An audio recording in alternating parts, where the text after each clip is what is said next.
আম্মা ইউশরিকুন, তারা আল্লাহর সাথে যা শিরক করে সেটি থেকে। তাহলে আল্লাহ সুবহানাহু ওয়া তাআলার সম্মানহানি করা হয়, মানহানি করা হয় শিরক করার মাধ্যমে। এই একটা আয়াতের মধ্যেই আল্লাহ সুবহানাহু ওয়া তাআলার সম্মান, মর্যাদা, সকল পয়েন্ট অল্প অল্পভাবে সংক্ষিপ্তভাবে চলে এসেছে। আমরা ধারাবাহিকভাবে পবিত্র কোরআন থেকেই আল্লাহ সুবহানাহু ওয়া তাআলার সম্মান এবং মর্যাদা সম্পর্কে তিনি কি বলেছেন সেগুলো আমরা দেখার চেষ্টা করব ইনশাআল্লাহ। তো আল্লাহ সুবহানাহু ওয়া তাআলার সম্মান এবং মর্যাদা বলতে গেলে সর্বপ্রথম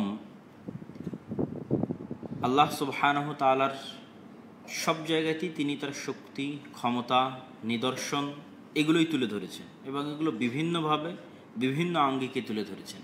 সৃষ্টি রহস্যের বর্ণনার মাধ্যমে তুলে ধরেছেন, অতীতে চলে যাওয়া উম্মতদেরকে যারা আল্লাহর সাথে অহংকার করেছিল তাদেরকে কিভাবে ধ্বংস করেছেন সেটার মাধ্যমে তুলে ধরেছেন, এবং তিনি ধ্বংস করতে কতটা সক্ষম সেটার মাধ্যমে তুলে ধরেছেন। এভাবে বিভিন্নভাবে আল্লাহ সুবহানাহু ওয়া তাআলা তার সম্মান এবং মর্যাদাকে তুলে ধরেছে।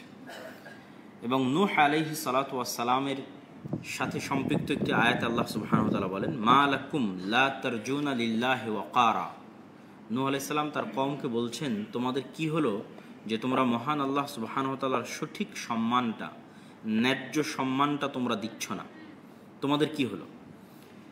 এবং আল্লাহ সুবহানাহু ওয়া তাআলার ন্যায্য সম্মান যে উনি প্রাপ্য সেটির ক্ষেত্রে ওনার যে ক্ষমতা এবং সৃষ্টি রহস্যের যে বর্ণনাগুলো সেগুলো আমরা দু একটি আয়াত আপনাদের সামনে তুলে ধরবো ইনশাআল্লাহ। যেমন আল্লাহ সুবহানাহু ওয়া তাআলা বলেন, হুয়াল্লাহুল্লাযী লা ইলাহা ইল্লাহু আলিমুল গায়বি ওয়াশ শাহাদাহ হুয়ার রহমানুর রহিম।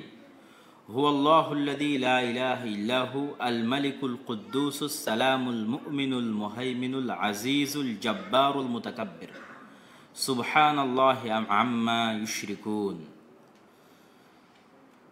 তিনি মহান আল্লাহ, যিনি তোমাদের সাক্ষাৎ এবং অদৃশ্য, উপস্থিত এবং অদৃশ্য সকল খবর জানেন। হুয়ার রহমানুর রহিম, তিনি পরম করুণাময় ও দয়ালু। এবং তিনি মহান আল্লাহ, যিনি মহাপরাক্রমশালী, মহা অহংকারী এবং মহাপ্রতাপশালী। সুবহানাল্লাহি আম্মা ইউশরিকুন, এবং তোমরা যা শিরক করো সেই শিরক থেকে আল্লাহ সুবহানাহু ওয়া তাআলা মুক্ত। আল্লাহ আরও বলেন, ইন্নাল্লাহা লা ইয়াখফা আলাইহি শাইউন ফিল আরদি ওয়ালা ফিস সামা। আল্লাহ সুবহানাহু ওয়া তাআলার নিকট থেকে আসমান এবং জমিনের কোনো কিছুই গোপন নয়, বরং তিনি সকল কিছু জানেন এবং দেখেন।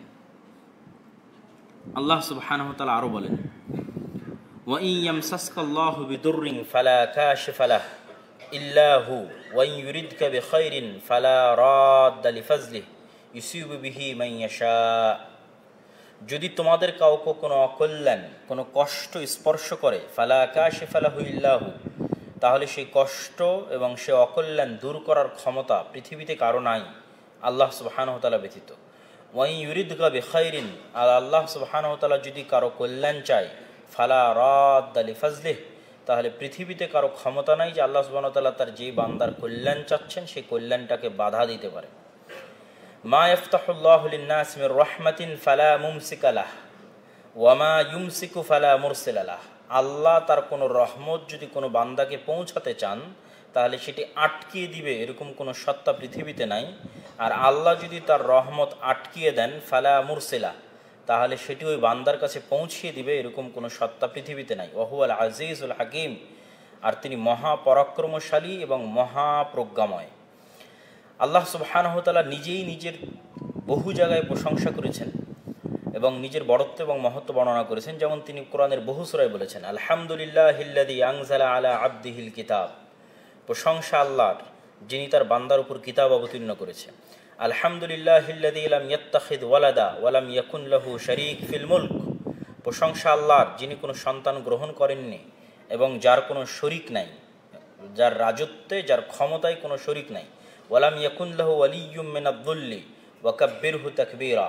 আর আল্লাহ সুবহানাহু ওয়া তাআলার সাথে ক্ষমতায় অংশীদারিত্ব গ্রহণ করবে এরকম কোনো বন্ধু নাই। ওয়া কাব্বিরহু তাকবীরা, অতএব তোমরা আল্লাহ সুবহানাহু ওয়া তাআলার বড়ত্ব এবং মহত্ব বর্ণনা করো। ওয়া তারাল মালাইকাতা হাফিনা মিন হাওলিল আরশি ইউসাব্বিহুনা বিহামদি রাব্বিহিম ওয়া কুদিয়া বাইনাহুম বিল হক।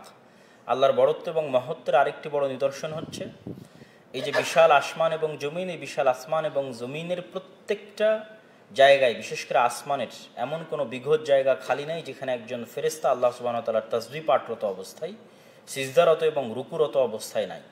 তো এটিও আল্লাহ সুবহানাহু ওয়া তাআলার বড়ত্ব এবং মহত্বের প্রমাণ হিসেবে ফেরেশতাদের যে দৃশ্য আল্লাহ সুবহানাহু ওয়া তাআলা কোরআন মাজিদে তুলে ধরেছেন সেটিও তার একটি অংশ। আল্লাহ সুবহানাহু ওয়া তাআলার বড়ত্ব এবং মহত্বের আরেকটি বড় অংশ হচ্ছে আল্লাহর দয়া মানুষের উপর। ওয়ামা বিকুম মিন নি'মাতিন ফামিনাল্লাহ, তোমরা যে কোনো নিয়ামত ভোগ করো না কেন পৃথিবীতে, ছোট থেকে ছোট, বড় থেকে বড়, তা আল্লাহর পক্ষ থেকে আসে।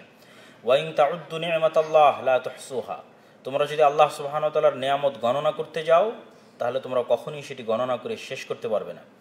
ওয়া ইজ তাআযানা রাব্বুকুম লা ইন শাকারতুম লা আযীদান্নাকুম, যদি তোমরা আল্লাহর নিয়ামতের শুকরিয়া আদায় করো আল্লাহ অবশ্যই বাড়িয়ে দিবেন। ওয়ালা ইন কাফারতুম, আর যদি তোমরা আল্লাহর নিয়ামতের কুফরি করো, ইন্না আযাবি লাশাদীদ, তাহলে আমি আল্লাহ আমার পাকড়াও, ইন্না বাতশা রাব্বিকা লাশাদীদ, আমার পাকড়াও ভয়ঙ্কর, ভয়াবহ এবং অনেক কঠিন। আল্লাহ সুবহানাহু ওয়া তাআলা আরো বলেন, আল্লাযী খালাকা সাবআ সামাওয়াতিন তিবাকাম মা তারা ফি খালকির রাহমানি মিন তাফাবুত, যারা আল্লাহর বড়ত্ব এবং মহত্ব বুঝতে চায়, সম্মান বুঝতে চায়, তাহলে তারা যেন 7 আসমানের দিকে তাকিয়ে দেখে। সাবআ সামাওয়াতিন তিবাকা, স্তরভেদে সাজানো এই 7 আসমানের দিকে যেন তারা তাকায়। মা তারা ফি খালকির রাহমানি মিন তাফাবুত, আল্লাহর সৃষ্টিতে চুল পরিমাণ খুঁত তারা বের করতে পারবে না। ফারজিউল বাসারা হাল তারা মিন ফুতুর, তাদের চক্ষু ফেরত আসবে কোনো খুঁত না বের করতে পেরে। তো আগের যুগে মানুষের স্বাভাবিক চোখ ছিল, এখন মানুষের গবেষণা, যন্ত্রপাতি, space station, all everything, camera, সব কিছু নিয়েই মানুষ দেখছে, তদন্ত করছে, কিন্তু এখনও ফারজিউল বাসারা হাল তারা মিন ফুতুর, এখনও মানুষের গবেষণা শেষ হয়ে যাচ্ছে, জ্ঞান বিজ্ঞানের সর্বোচ্চ পর্যায়ে পৌঁছা শেষ হয়ে যাচ্ছে, কিন্তু আল্লাহ সুবহানাহু ওয়া তাআলার এই বিশাল আসমানের রহস্যভেদ মানুষের পক্ষে সম্ভব হচ্ছে না। আল্লাহ সুবহানাহু ওয়া তাআলা এইভাবে আসমান তৈরি করেছেন। আফালাম ইয়ানজুরু ইলাস সামাই ফাওকাহুম কাইফা বানাইনাহা, তারা কি তাদের উপরে যে আসমান আছে সে আসমানে তাকিয়ে দেখে না? কাইফা বানাইনাহা, আমি আল্লাহ কিভাবে এই আসমানকে তৈরি করেছি। ওয়ামা লাহা ওয়াজাইয়ান্নাহা ওয়ামা লাহা মিন ফুরুজ, এবং এই আসমানকে, নিচের আসমানকে দুনিয়ার মানুষের জন্য কিভাবে সাজিয়েছি। আল্লাহ সুবহানাহু ওয়া তাআলা আরো বলেন, কুল আরাআইতুম ইন জাআলাল্লাহু আলাইকুম আল-লাইলা সারমাদা ইলা ইয়াউমিল কিয়ামাহ মান ইলাহুন গায়রুল্লাহ ইয়াতিকুম বিদিয়া, দুনিয়ার মানুষ তোমরা বলো, যদি আল্লাহ সুবহানাহু ওয়া তাআলা রাতকে কিয়ামত পর্যন্ত দীর্ঘ করে দেয় তাহলে পৃথিবীর কোন শক্তি আছে যে তোমাদের আলোর ব্যবস্থা করে দিবে? এটা অসম্ভব কিছু নয়। আমরা জানি যে আমাদের আলোর যে সক্ষমতা এটি অত্যন্ত সীমিত। আমাদের আলোর সক্ষমতা আমাদের বিদ্যুৎ, বিজলি, আমাদের পেট্রোল, খনিজ যে সম্পদ আছে সেগুলোর উপর নির্ভর করে এবং অত্যন্ত লিমিটেড। এবং রাতে আমাদের কাছে বিদ্যুৎ বা বিজলি না থাকলে আমাদের জন্য আলোর ব্যবস্থা আরও লিমিটেড। তো আল্লাহ সুবহানাহু ওয়া তাআলা যদি স্থায়ীভাবে সূর্যকে আলোহীন করে দেয়, আল্লাহ নিজে বলছেন যে আমি যদি স্থায়ীভাবে সূর্যকে আলোহীন করে দিই এবং ইলা ইয়াউমিল কিয়ামা, কিয়ামত পর্যন্ত, মান ইলাহুন গায়রুল্লাহ ইয়াতিকুম বিজিয়া, তাহলে পৃথিবীতে কে আছে যে তোমাদের আলোর ব্যবস্থা করে দিবে। আফালা তাসমাউন, তোমরা কি বুঝো না, শুনো না, চিন্তা করো না। কুল আরাআইতুম ইন জাআলাল্লাহু আলাইকুমুন নাহারা সারমাদা ইলা ইয়াউমিল কিয়ামা, আর আল্লাহ যদি দিনকে কিয়ামত পর্যন্ত লম্বা করে দেন, যে রাতি আর আসলো না, বিশ্রাম নেওয়ার আর কোনো সুযোগই আসলো না, মান ইলাহুন গায়রুল্লাহ ইয়াতিকুম বিলাইল তাসকুনুনা ফীহ, তাহলে কে তোমাদের জন্য রাতের ব্যবস্থা করে দিবে যে রাতে তোমরা বিশ্রাম গ্রহণ করে থাকো, আশ্রয় নিয়ে থাকো। ওয়াশ-শামসু তাজরি লিমুস্তাকাররিন লাহা যালিকা তাকদীরুল আজিজিল আলিম, সূর্য তার নিজ কক্ষপথে চলমান আছে, আর এটি আল্লাহ সুবহানাহু ওয়া তাআলার দেওয়া নির্ধারণ, আল্লাহ সুবহানাহু ওয়া তাআলার দেওয়া নির্দেশ। তিনি আল আজিজ আল আলিম, তিনি মহাপরাক্রমশালী এবং মহাজ্ঞানী। লাশ-শামসু ইয়ানবাগী লাহা আন তুদরিকাল কামার ওয়ালাল লাইলা সাবিকুন নাহার, সূর্যের পক্ষে কখনোই সম্ভব নয় যে সে চন্দ্রকে অতিক্রম করে চলে যাবে, এবং চন্দ্রের পক্ষে কখনোই সম্ভব নয় যে সে সূর্যকে অতিক্রম করে চলে যাবে। দিনের পক্ষে কখনোই সম্ভব নয় সে যে রাতকে অতিক্রম করে চলে যাবে, রাতের পক্ষে কখনোই সম্ভব নয় যে সে দিনকে অতিক্রম করে চলে যাবে। কুল্লুন ফি ফালাকিন ইয়াসবাহুন, প্রত্যেকেই নিজ নিজ কক্ষপথে চলমান। এটি আল্লাহ সুবহানাহু ওয়া তাআলার শক্তি, ক্ষমতা এবং সামর্থ্যের প্রমাণ বহন করে। ইন্না ফি খালকিস সামাওয়াতি ওয়াল আরদি ওয়া ইখতিলাফিল লাইলি ওয়ান নাহার লাআয়াতিন লিউলিল আলবাব, নিশ্চয় আসমান এবং জমিন, রাত এবং দিনের পরিবর্তনের মধ্যে চিন্তাশীলদের জন্য নিদর্শন রয়েছে। আল্লাযীনা ইয়াযকুরুনাল্লাহা কিয়ামান ওয়া কুউদান ওয়া আলা জুনুবিহিম, যারা আল্লাহ সুবহানাহু ওয়া তাআলাকে স্মরণ করে বসা অবস্থায়, দাঁড়ানো অবস্থায় এবং তাদের পার্শ্বদেশে শোয়া অবস্থায়। ওয়া ইয়াতাফাক্কারুনা ফি খালকিস সামাওয়াতি ওয়াল আরজ, এবং ন্যূনতম চিন্তা করে আসমান এবং জমিন নিয়ে।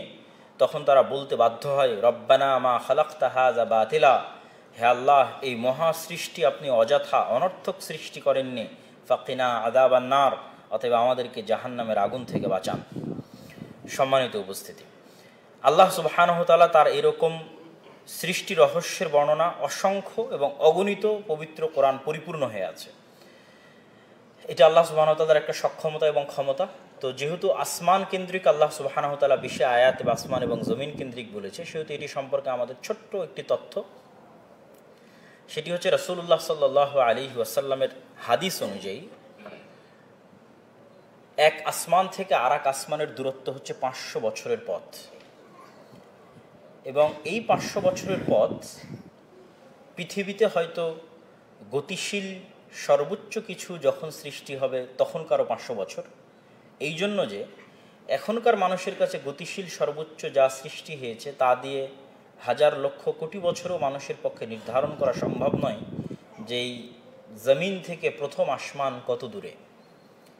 কেননা বিজ্ঞানীরা বারবার এটি স্বীকার করে নিয়েছেন যে মানুষ যখন কোনো দেওয়ালের নিকটে গিয়ে দাঁড়ায় অথবা বড় বিশাল পর্দার কাছে গিয়ে দাঁড়ায়, বিশাল এক প্রাচীরের কাছে গিয়ে যদি আপনি দাঁড়ান এবং ওই প্রাচীরের সাথে চোখ লাগিয়ে দেন এইভাবে, তো যখন চোখ লাগিয়ে দিবেন তখন প্রাচীরের আপনি অতটুকু অংশ দেখতে পাচ্ছেন যতটুকুতে আপনার চোখ আছে, আর বিশাল প্রাচীর আপনার থেকে অদৃশ্য হয়ে যাচ্ছে। কিন্তু ওইটা যখন আপনি আবার দূর থেকে দেখেন তখন পুরো প্রাচীরটা দেখা যায়। তো বিজ্ঞানীরা বলতেছে যে মানুষ যখন বিশাল প্রাচীরের কাছে তার চোখ লাগায় তখন সে যতটুকু অংশ দেখতে পায়, এখন পর্যন্ত বিজ্ঞানীরা মহাকাশ নিয়ে গবেষণা করেছে, তা মহাকাশের অতটুকুও কিনা ততটুকুও তারা নিশ্চিত করে বলতে পারেনি। এখন পর্যন্ত তারা মহাকাশ নিয়ে যা গবেষণা করেছে এবং তাদের দাবি অনুযায়ী আমরা যে সৌরজগতে বসবাস করি, বিজ্ঞানীদের দাবি অনুযায়ী যে সৌরজগতে অসংখ্য গ্রহ এবং নক্ষত্র আছে, এই সৌরজগৎটা মিল্কি ওয়ে গ্যালাক্সির একটা অংশ। এবং মিল্কি ওয়ে গ্যালাক্সি থেকেও যখন বের হয়ে যায় মানুষ বা কোনো মেশিন, তখন সেখানে মহাশূন্যে আরও অসংখ্য গ্যালাক্সি দেখা যায়। যে অসংখ্য গ্যালাক্সির মধ্যে এরকম অসংখ্য সৌরজগৎ আছে, সে অসংখ্য সৌরজগতের মধ্যে এরকম অসংখ্য পৃথিবী, গ্রহ, নক্ষত্র রাজি আছে। তো সেটির কোনো সীমা নির্ধারণ করা এখন পর্যন্ত বিজ্ঞানীদের পক্ষে সম্ভব হয়নি। তো এই জন্য মহাকাশ, যেটির কথা আল্লাহ সুবহানাহু ওয়া তাআলা বারবার বলেছেন, আসমান, সেটি আল্লাহ সুবহানাহু ওয়া তাআলার বড়ত্ব এবং মহত্ব প্রমাণ করার জন্য অনেক বড় একটি বিষয়। তাছাড়া মানুষ তার নিজেকে নিয়েও চিন্তা করতে পারে, আল্লাহ সুবহানাহু ওয়া তাআলার যে কোনো সৃষ্টি নিয়ে মানুষ চিন্তা করতে পারে। সেটির সর্বশেষ ঠিকানায় মানুষ এটি পৌঁছবে যে আল্লাহ সুবহানাহু ওয়া তাআলা এগুলো অনর্থক সৃষ্টি করেননি এবং এগুলো সৃষ্টির পিছনে আল্লাহ সুবহানাহু ওয়া তাআলার বড়ত্ব এবং মহত্ব এবং আল্লাহ সুবহানাহু ওয়া তাআলার সম্মান এবং মর্যাদা সম্পৃক্ত আছে। আল্লাহ সুবহানাহু ওয়া তাআলা দ্বিতীয়ভাবে তার শক্তি ক্ষমতা তুলে ধরেছেন, সেটি হচ্ছে অতীতে চলে যাওয়া যে কোনো অহংকারী জাতিকে আল্লাহ সুবহানাহু ওয়া তাআলা ধ্বংস করে দিয়েছেন। তো এটি সম্পর্কে বেশি বলবো না, শুধু একটি আয়াত বলবো। ফাআম্মা আদুন ফাস্তাকবারু ফিল আরদি বিগাইরিল হক, আদ জাতি পৃথিবীতে অহংকার করেছিল। ওয়াকালু মান আশাদ্দু মিন্না কুওয়া, এবং আদ জাতিকে যখন বলা হয়েছিল যে আল্লাহর আযাব আসতে পারে, তখন তারা বলেছিল মান আশাদ্দু মিন্না কুওয়া, আমাদের চেয়ে শক্তিশালী আবার পৃথিবীতে কে আছে। মান আশাদ্দু মিন্না কুওয়া, তারা এতটাই শক্তিশালী ছিল, এতটাই পাওয়ারফুল ছিল যে পাওয়ার এবং ক্ষমতার অহংকারে বলে বসেছিল মান আশাদ্দু মিন্না কুওয়া, আমাদের চেয়ে শক্তিশালী আবার পৃথিবীতে কে আছে। তখন আল্লাহ উত্তরে বলছেন, কোরআনেরই আয়াত, আগেরটাও কোরআনের আয়াত, এটা তার পরের আয়াত, আওয়ালাম ইয়ারাউ আন্নাল্লাহাল্লাযী খালাকাহুম হুয়া আশাদ্দু মিনহুম কুওয়া, তারা কি জানে না, তারা কি বুঝে না যে তারা যদি সর্বোচ্চ শক্তিশালী হয় তো তাদেরকে যিনি সৃষ্টি করেছেন তিনি কত শক্তিশালী। কেননা তারা যতই শক্তির সর্বোচ্চ পর্যায়ে পৌঁছুক না কেন, তারা তো আল্লাহর সৃষ্টি। যেমন আমরা যদি আজকের বিশ্বের উদাহরণ নিই, যে আমেরিকা এবং ইসরায়েল পৃথিবীর অনেক শক্তিশালী দেশ, তো অনেক শক্তিশালী হওয়ার পর আল্লাহ কি বলছেন, আন্নাল্লাহাল্লাযী খালাকাহুম, আমেরিকা এবং ইসরায়েল এবং তাদের শক্তি সামর্থ্য কে সৃষ্টি করেছে? আল্লাহই সৃষ্টি করেছে। তাহলে আল্লাহ কত শক্তিশালী হতে পারে? তো অতীতে কখনো মুসলমানেরা নিজের শক্তি সামর্থ্য দিয়ে বিজয় অর্জন করেনি, এখনও সম্ভব নয়। মুসলমানদের আস্থা এবং বিশ্বাস আল্লাহর শক্তি সামর্থ্যের উপর যখন বাড়বে, আল্লাহর উপর যখন ভরসা পরিপূর্ণরূপে তার আস্থাশীল হবে, তখনই আসলে তাদের জন্য বিজয় অবশ্যম্ভাবী। কেননা পৃথিবীতে যে যতই শক্তিশালী হোক না কেন, সে আল্লাহর সৃষ্টি। তো আল্লাহ সুবহানাহু ওয়া তাআলা তাদের চেয়ে শক্তিশালী। এই জন্য আমরা সালাতে, আজানে সবসময় একটি বাক্য বলি, আল্লাহু আকবার, যা আল্লাহর বড়ত্ব এবং মহত্বের প্রমাণ বহন করে, যে আল্লাহ সুবহানাহু ওয়া তাআলা সকল কিছুর চাইতে বড় এবং মহান। এবং আল্লাহ সুবহানাহু ওয়া তাআলার এই বড়ত্ব এবং মহত্বের জন্য আমরা একটি হাদিস রাসূলুল্লাহ সাল্লাল্লাহু আলাইহি ওয়াসাল্লামের, যা আপনাদের সামনে তুলে ধরতে পারি। এই যে আসমানের আমরা বিবরণ দিচ্ছিলাম, এইভাবে যখন এই নিচের আসমান যদি এত বিশাল এবং এত বৃহৎ হয়, যা বিজ্ঞানীরা এখন পর্যন্ত যার কোনো সীমা নির্ধারণ করতে পারেনি, তাহলে তারপরের আসমান, তারপরের আসমান, তারপরের আসমান, তারপরের আসমান, এভাবে সপ্তম আসমান, এবং সপ্তম আসমানের পর কুরসি, কুরসির পরে আরশ।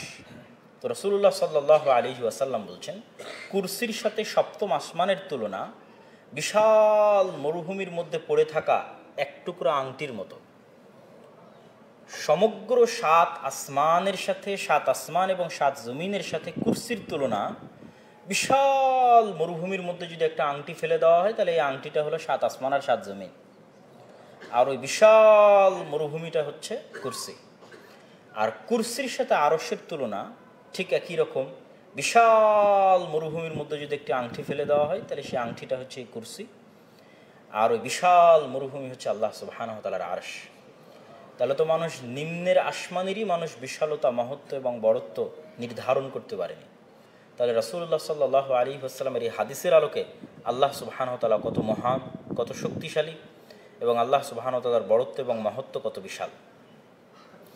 সম্মানিত উপস্থিতি, এবার আল্লাহ সুবহানাহু ওয়া তাআলার বড়ত্ব এবং মহত্বে মানুষ হার্ট করে, আঘাত করে সবচেয়ে বেশি কোন জিনিসটা দিয়ে, যেটা আমরা শুরুতেই উল্লেখ করেছি, সেটা হচ্ছে শিরক।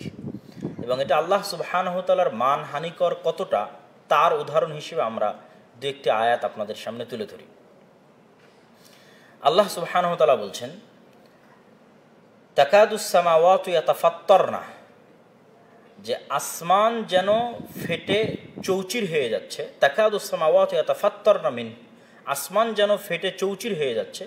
ওয়া তানশাক্কুল আরজ, আর জমিন যেন ফেটে বিদীর্ণ হয়ে যাচ্ছে। ওয়া তাখিরুল জিবালু হাদ্দা, আর পাহাড় সমূহ চূর্ণ বিচূর্ণ হয়ে যাচ্ছে। তিনটার ক্ষেত্রে আল্লাহ সুবহানাহু ওয়া তাআলা এই শব্দ ব্যবহার করেছেন, এক আসমান, জমিন, পাহাড়। তথা আসমান যেমন ফেটে চূর্ণ বিচূর্ণ হয়ে যাচ্ছে, পৃথিবী যেন ফেটে বিদীর্ণ হয়ে যাচ্ছে, আর হিমালয় পর্বতের মতো পাহাড় যেন চূর্ণ বিচূর্ণ হয়ে যাচ্ছে। কেন? আং দাআউ লির রহমানে ওয়ালাদা, যে মানুষ আল্লাহর ক্ষেত্রে বলছে যে আল্লাহর নাকি সন্তান আছে। নাউযুবিল্লাহ। তো আল্লাহ সুবহানাহু ওয়া তাআলার সন্তান আছে, এই কথাটা এতটা ভয়াবহ যে এই কথার ওজন রক্ষা করতে না পারার জন্য আসমান ফেটে চূর্ণ বিচূর্ণ হয়ে যাবে, জমিন ফেটে বিদীর্ণ হয়ে যাবে, পাহাড়, হিমালয় পর্বতের মতো পাহাড় চূর্ণ বিচূর্ণ হয়ে যাবে। এই কথা এতটা ন্যাক্কারজনক, এতটা ভয়াবহ, এতটা খারাপ।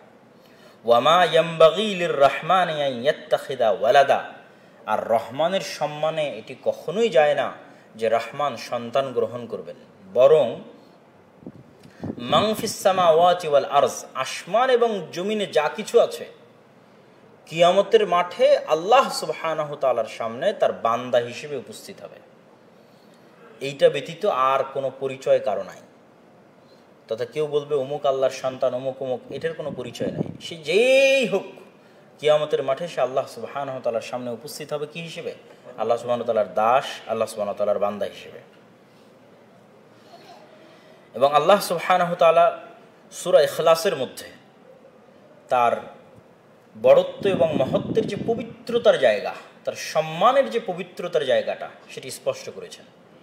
এবং যে পয়েন্টগুলো দিয়ে আল্লাহ সুবহানাহু ওয়া তাআলা স্পষ্ট করেছেন, এই পয়েন্টগুলো রক্ষা করতে পারলেই আল্লাহর সম্মান এবং মর্যাদা রক্ষা হবে। আর এই পয়েন্টগুলোর যদি হানি হয়, তাহলে আল্লাহ সুবহানাহু ওয়া তাআলার সম্মান এবং মর্যাদা রক্ষা হবে না, বরং এটি অনেক ভয়ঙ্কর অপরাধ আল্লাহ সুবহানাহু ওয়া তাআলার মানহানি করা, যে আয়াত দিয়ে আমরা শুরু করেছিলাম, যে মানুষ আল্লাহর সম্মান বোঝে না। কুল হুয়াল্লাহু আহাদ, আল্লাহ সুবহানাহু ওয়া তাআলা এক, একক এবং অদ্বিতীয়। এটা আল্লাহ সুবহানাহু তাআলার সম্মান যদি কেউ রক্ষা করতে চায়, যে সে আল্লাহ সুবহানাহু তাআলাকে পরিপূর্ণ সম্মান দিবে, তাহলে 1 নম্বর স্বীকৃতি দিতে হবে আল্লাহ সুবহানাহু তাআলা একক এবং অদ্বিতীয়, এবং সকল ক্ষেত্রে একক এবং অদ্বিতীয়। সকল ক্ষেত্রে মানে আল্লাহ সুবহানাহু ওয়া তাআলা রব হিসেবে একক এবং অদ্বিতীয়, আল্লাহ সুবহানাহু ওয়া তাআলা ইলাহ হিসেবে একক এবং অদ্বিতীয়, আল্লাহ সুবহানাহু ওয়া তাআলা তার নাম এবং গুণাবলীতে একক এবং অদ্বিতীয়। প্রত্যেকটা ক্ষেত্রে নাম এবং গুণাবলীতে একক অদ্বিতীয় মানে আল্লাহর নামের মতো কারো নাম নাই, আল্লাহর গুণের মতো কারো গুণ নাই। প্রত্যেকটা গুণের বিষয়ে যতগুলো গুণ আল্লাহ সুবহানাহু ওয়া তাআলা তার নিজের জন্য তুলে ধরেছেন। যেমন এই আয়াতগুলো পড়তে গিয়ে আমরা অনেকগুলো গুণ দেখলাম যে আল্লাহ তার নিজের জন্য বলেছেন আল আজিজ, তিনি মহাপরাক্রমশালী। তার নিজের জন্য বলেছেন তিনি হাকিম, মহাপ্রজ্ঞাময়। তো মহাপরাক্রমশালীর সাথে মহাপ্রজ্ঞাময় কেন? আল্লাহ সুবহানাহু ওয়া তাআলা মহাপরাক্রমশালী মানে যা ইচ্ছা তাই করতে পারেন, ফাআলুল লিমা ইউরিদ, যা ইচ্ছা তাই করতে পারেন। ইন্নাল্লাহা আলা কুল্লি শাইইন কাদির, সকল কিছুর উপর ক্ষমতাবান। কিন্তু যা ইচ্ছা তাই করতে পারার সক্ষমতা থাকার পরেও আল্লাহ সুবহানাহু ওয়া তাআলা কোনো মানুষের উপর, কোনো সৃষ্টিজীবের উপর, কোনো পশু প্রাণীর উপর জুলুম করেন না, কেননা আল্লাহ মহাপ্রজ্ঞাবান। এই জন্য আজিজ এবং হাকিম একসাথে লাগানো আছে, যে আল্লাহ মহাপরাক্রমশালী কিন্তু হাকিম, মহাপ্রজ্ঞাবান।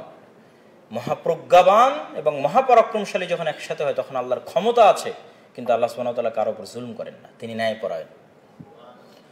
তো এরকম আরও অসংখ্য গুণের কথা কিন্তু আমরা এই আয়াতগুলোর সাথে কানেক্টেড অবস্থায় উল্লেখ করেছি।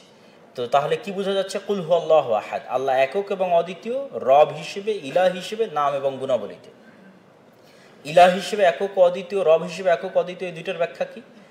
যত আয়াতে আল্লাহ সুবহানাহু ওয়া তাআলা তার শক্তি, সামর্থ্য, সৃষ্টি রহস্য এগুলোর বর্ণনা দিয়েছেন, তার প্রত্যেকটাই তার রুবুবিয়াত, এবং ওইটা বর্ণনা দিয়ে আল্লাহ যে প্রশ্নটা করেছেন সেটাই তার উলুহিয়াত। যেমন কিছুক্ষণ আগে আপনারা দেখলেন আল্লাহ বর্ণনা দিল যে আমি যদি রাতকে লম্বা করে দিই, আমি যদি দিনকে লম্বা করে দিই, তো কেমন আছে যে তোমাদের জন্য রাতকে যদি কিয়ামত পর্যন্ত লম্বা করে দিই, কি আলোর ব্যবস্থা করে দিবে? তাহলে আল্লাহ যে রাত এবং দিন দিয়েছেন এটা তার রুবুবিয়াত। কিন্তু যেহেতু আল্লাহ সুবহানাহু ওয়া তাআলা রব, সেহেতু কিছু চাইলে একমাত্র তার কাছেই চাইতে হবে, এটি হলো উলুহিয়াত। তাহলে প্রত্যেকটা ক্ষেত্রে আল্লাহ একক এবং অদ্বিতীয়। এরকম বলার কোনো অপশন নাই যে না ঠিক আছে আল্লাহ সকল কিছুর উপর ক্ষমতাবান, কিন্তু আল্লাহর কাছে চাওয়ার জন্য ওসিলা লাগে, লিঙ্ক লাগে, মাধ্যম লাগে, পীর লাগে, তারপরে মা দুর্গা, মা কালী লাগে, এরকম বলার কোনো অপশন নাই। বান্দার সাথে আল্লাহ সুবহানাহু ওয়া তাআলার সম্পর্ক ডাইরেক্ট, সরাসরি। তাহলে আল্লাহ ইলাহ হিসেবে একক এবং অদ্বিতীয়, রব হিসেবে একক এবং অদ্বিতীয়, নাম এবং গুণাবলীতে একক এবং অদ্বিতীয়। আল্লাহুস সামাদ, আল্লাহ সুবহানাহু তাআলা নিজে যেমন মুখাপেক্ষী নন, ঠিক সকল কিছুই আল্লাহর মুখাপেক্ষী। এই দুই অর্থ একত্রিত করলে যে অর্থ দাঁড়ায় সেটার নাম আস-সামাদ। আস-সামাদ শব্দের অর্থ একসাথে দুইটা। এক, আল্লাহ নিজে কোনো কিছুর মুখাপেক্ষী নন। আল্লাহু লা ইলাহা ইল্লা হুয়াল হাইয়ুল কাইয়্যুম লা তাখুযুহু সিনাতুন ওয়ালা নাওম। আল্লাহ সুবহানাহু ওয়া তাআলা না ঘুমের মুখাপেক্ষী, না বিশ্রামের মুখাপেক্ষী। তাহলে আল্লাহ সুবহানাহু ওয়া তাআলা যেমন নিজে কোনো কিছুর মুখাপেক্ষী নয়, দুই নাম্বার কি, পৃথিবীর সকল কিছু আল্লাহ সুবহানাহু ওয়া তাআলার মুখাপেক্ষী। কানিতান লিল্লাহ, আল্লাহ অন্য আয়াতে বলেছে যে মানুষ বাধ্যগত অথবা ইচ্ছায় অথবা অনিচ্ছায় মানুষকে আল্লাহর কাছে ফিরে আসতেই হবে। আল্লাহ সুবহানাহু ওয়া তাআলার রাজত্বের বাইরে বের হওয়ার কোনো সুযোগ মানুষের নাই। মানুষ যদি আসমান ফেরে আকাশে উঠে যায়, জমিন ফেরে নিচে যায়, তাহলে আল্লাহর রাজত্বের বাইরে বের হতে পারবে না। তাহলে মানুষ চাক অথবা না চাক, তার ইচ্ছায় হোক অথবা বাধ্যগত অবস্থায় হোক, তাকে আল্লাহর কাছে ফিরতেই হবে, তার অন্য কোনো রাস্তা নাই। কেন? তার নিজের জীবনের উপর, তার শরীরের উপর, কোনো কিছুর উপর তার কন্ট্রোল ক্ষমতা নাই। সকল কিছুর উপর আল্লাহর একচ্ছত্র কন্ট্রোল ক্ষমতা। তাহলে সবাই আল্লাহ সুবহানাহু ওয়া তাআলার মুখাপেক্ষী। এটা হচ্ছে আল্লাহুস সামাদ, লাম ইয়ালিদ ওয়া লাম ইউলাদ, তার কোনো সন্তান নাই এবং তিনিও কারো সন্তান নন। ওয়া লাম ইয়াকুল লাহু কুফুয়ান আহাদ, এবং আল্লাহ সুবহানাহু ওয়া তাআলার সমকক্ষ কিছুই নাই। সুতরাং উলুহিয়াতে আল্লাহর সমকক্ষ দাঁড় করানো, এটি আল্লাহ সুবহানাহু ওয়া তাআলার সম্মানহানি করা এবং মানহানি করা। সম্মানিত উপস্থিতি, আমরা আল্লাহ সুবহানাহু ওয়া তাআলার বড়ত্ব এবং মহত্ব বিষয়ে আলোচনা করছিলাম। আল্লাহ সুবহানাহু ওয়া তাআলার বড়ত্ব এবং মহত্ব বিষয়ে আলোচনা করতে গিয়ে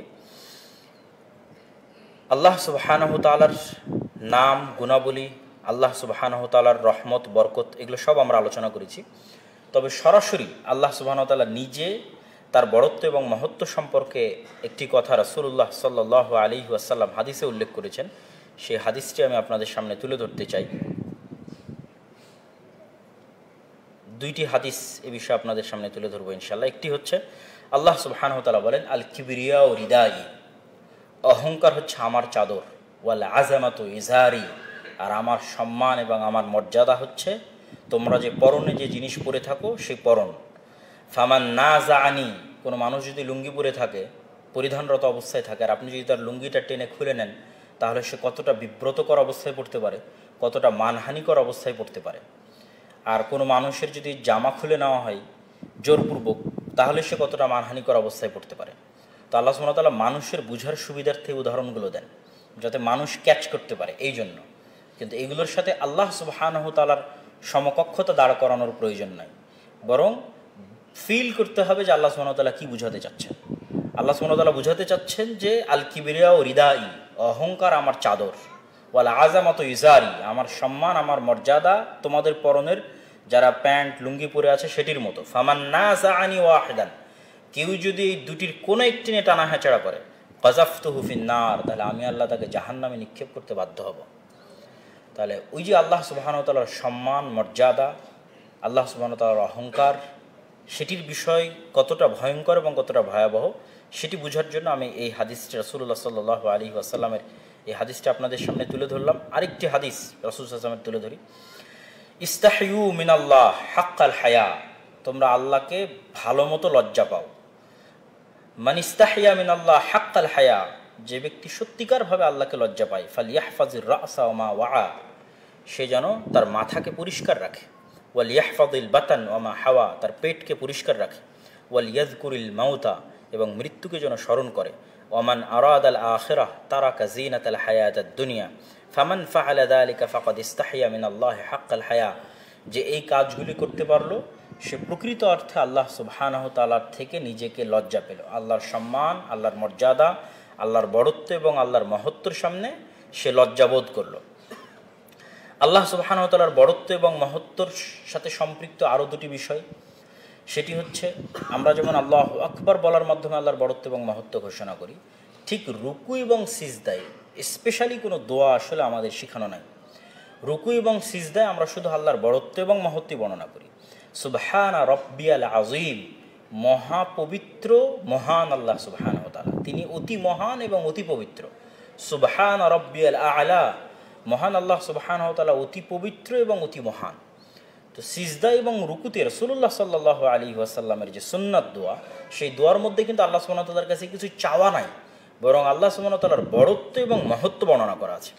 এবং আল্লাহ সুবহানাহু ওয়া তাআলার বড়ত্ব এবং মহত্বের কিছু ফজিলতও আমাদের জানা থাকা উচিত, যেটি দিয়ে আমি আমার আজকের বক্তব্যের যে শেষ হাদিস, যেটি আপনাদের খুবই পরিচিত একটি হাদিস, যে রাসূলুল্লাহ সাল্লাল্লাহু আলাইহি ওয়াসাল্লাম বলেন, কালিমাতানি খাফিফাতানি আলাল লিসান সাকিলাতানি আলাল মিজান হাবিবাতানি ইলার রহমান, দুটি বাক্য যা মানুষের মুখে উচ্চারণ করতে খুবই সহজ, মিজানের পাল্লায় খুবই ভারী এবং আল্লাহ সুবহানাহু ওয়া তাআলার নিকটে খুবই প্রিয়।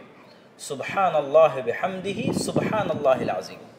তো এই বাক্যটার অর্থ আপনি সার্চ দিয়ে দেখেন, এখানে আল্লাহর কাছে কিছু চাওয়া হয়নি, শুধু আল্লাহ সুবহানাহু ওয়া তাআলার বড়ত্ব বর্ণনা করা হয়েছে, যে সুবহানাল্লাহি বিহামদিহি, মহাপবিত্র মহান সত্তার প্রশংসা। মহাপবিত্র মহান সত্তার যে প্রশংসা করা হচ্ছে, এটি আল্লাহ সুবহানাহু ওয়া তাআলার কাছে অনেক প্রিয় এবং এটি মিজানের পাল্লায় ভারী। এবং এই একই বিষয় ফেরেশতাদের সাথে, ফেরেশতাদের ক্ষেত্রে আল্লাহ সুবহানাহু ওয়া তাআলা সব জায়গায় বলেছে যে ফেরেশতারা সর্বদা আল্লাহর তাসবিহ পাঠ করতে থাকে। তাসবিহ মানে আল্লাহর বড়ত্ব বর্ণনা করা, আল্লাহর মহত্ব বর্ণনা করা, সেটার নাম তাসবিহ। তাসবিহ কোনো দোয়া নয়, যেমন আমরা সালাতের পরে যে তাসবিহ পাঠ করি এগুলোর মধ্যে একটাও দোয়া নাই। আল্লাহু আকবার, আলহামদুলিল্লাহ, সুবহানাল্লাহ, এগুলো একটাও দোয়া নয়। আল্লাহর বড়ত্ব এবং মহত্ব বর্ণনা করে, আল্লাহু আকবার, আল্লাহ মহান, আলহামদুলিল্লাহ, প্রশংসা আল্লাহর, সুবহানাল্লাহ, মহাপবিত্র আল্লাহ, আল্লাহ শিরক থেকে এবং সকল ত্রুটিযুক্ত জিনিস থেকে আল্লাহ সুবহানাহু ওয়া তাআলা মহাপবিত্র। তাহলে ফেরেশতারা সর্বদা আল্লাহ সুবহানাহু ওয়া তাআলার তাসবিহ পাঠ করছে, মানে আল্লাহ সুবহানাহু ওয়া তাআলার বড়ত্ব এবং মহত্ব বর্ণনা করছে। এবং সকাল এবং সন্ধ্যায় তাসবিহ পাঠ করার কথা পবিত্র কোরআনে পরিপূর্ণ হয়ে আছে, সকাল সন্ধ্যায় তাসবিহ পাঠ করার কথা। তাহলে কি বোঝা গেল? আল্লাহর বড়ত্ব এবং মহত্ব বর্ণনা করা ইটসেলফ একটা মহান ইবাদত। দোয়া করার বাইরেও শুধু আল্লাহ সুবহানাহু ওয়া তাআলার বড়ত্ব এবং মহত্ব বর্ণনা করা অনেক বড় একটি ইবাদত। সুতরাং আল্লাহ সুবহানাহু ওয়া তাআলা আমাদেরকে আল্লাহর বড়ত্ব এবং মহত্ব অনুভব করার, ফিল করার এবং সেই অনুযায়ী আল্লাহ সুবহানাহু ওয়া তাআলার বড়ত্ব এবং মহত্ব বর্ণনা করার তৌফিক দান করুক। আল্লাহুম্মা আমিন।